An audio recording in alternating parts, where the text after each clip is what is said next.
Hello everyone. கடந்த காலத்தை நினச்சி நீங்கள் அதிகமாக கவலைப்படுறீங்க அப்படின்னா இந்த குட்டி கதை உங்களுக்கானது தான். கடந்த காலத்தில் சில கசப்பான சம்பவங்கள் எல்லாரோட லைஃப்லேயும் நடந்திருக்கும். அதை மறக்க முடியாமல் நீங்கள் கஷ்டப்பட்டுட்டே இருக்கீங்க அப்படின்னா இந்த கதையை கேளுங்க. ஒரு புத்த மதத்தை சேர்ந்த புத்திஸ்ட் மங்க் ஒருத்தர் காட்டுக்குள்ளே தியானம் பண்ணிகிட்ருக்காரு.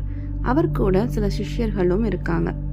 அதில் ஒரு சிஷ்யர் மட்டும் தன்னோட குரு கிட்ட போய், குரு, என்னால் கடந்த காலத்தில் நடந்த சில விஷயங்களை மறக்க முடியல. அந்த சம்பவங்கள் என்னோட மனசில் திரும்ப திரும்ப ஓடிக்கிட்டே இருக்கு. அதனால என்னோட மன அமைதி கெடுது. இதை நான் எப்படி சரி செஞ்சுக்கிறது அப்படின்னு எனக்கு ஏதாவது ஒரு வழி சொல்லுங்க அப்படின்னு சொல்லி அந்த சிஷ்யர் குரு கிட்ட கேட்குறாரு. உடனே அந்த குரு அந்த சிஷ்யர்கிட்ட ஒரு சாக்கு மூட்டையை கொண்டு வர சொல்கிறாரு. அதுக்குள்ளே நிறைய உருளைக்கிழங்க போட்டு வச்சுக்க சொல்கிறாரு. இந்த சாக்கு மூட்டையை தன்னோட தோளில் எந்த வேலை செஞ்சாலும் சுமந்துட்டே செய்யணும் அப்படின்னு சொல்கிறாரு. குரு சொல்கிறத அப்படியே கேட்டுட்டு அந்த சிஷ்யரும் எந்த வேலை செஞ்சாலும் அந்த சாக்கு மூட்டையை இறக்கி வைக்காம தன்னோட தோளில் சுமந்துக்கிட்டே அந்த வேலைகளை செய்கிறாரு. தினமும் குருவையும் போய் பார்க்குறாரு. ஆனால் அந்த குரு கிட்ட இருந்து எந்த பதிலும் வரலை. அவர் சொல்கிற வர அந்த மூட்டையை சுமந்துட்டே இருக்க வேண்டியது தான் அப்படின்னு சொல்லிட்டு அவர் அந்த மூட்டையை சுமந்துக்கிட்டே எல்லா வேலைகளையும் பார்க்குறாரு. இப்படியே நாட்களும் ஓடிட்டே இருக்கு. கடைசியில் 10 நாட்களுக்கு மேலே ஆயிடுச்சு. அந்த குரு கிட்ட இருந்து எந்த பதிலும் வரல. மூட்டைக்குள்ள இருக்க உருளைக்கிழங்கெல்லாம் அழுகி போய் அழுகின வாடை வர ஆரம்பிச்சிருச்சு. அந்த மூட்டையிலேருந்து வர வாடையை அவரால் தாங்கிக்க முடியலை. இதுக்கு மேலே இந்த மூட்டையை சுமக்கவே முடியாது அப்படின்னு சொல்லி அதை அவர் இறக்கி வச்சிடுறாரு.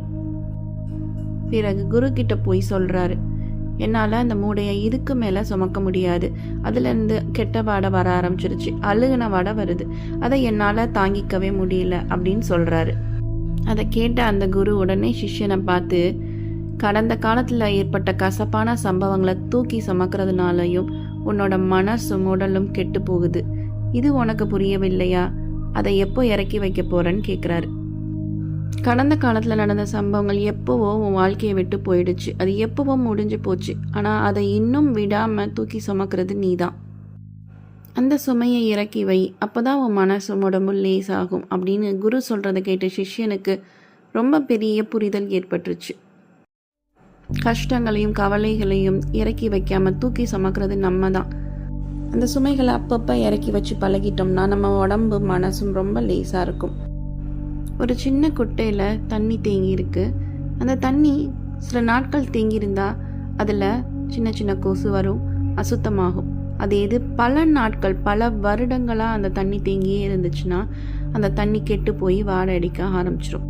அதே மாதிரி தான் பல வருடங்களாக தேக்கி வச்சிருக்க மன வலியும் கவலைகளும் நம்ம உடம்புல தேங்கியே இருந்துச்சுன்னா உடம்புலையும் மனசுலையும் பெரிய அளவில் பாதிப்பு ஏற்படுத்தும். நம்ம எமோஷன்ஸ் மனசில் மட்டும் இல்லாமல் உடம்புலையும் தேங்கி இருக்கும்.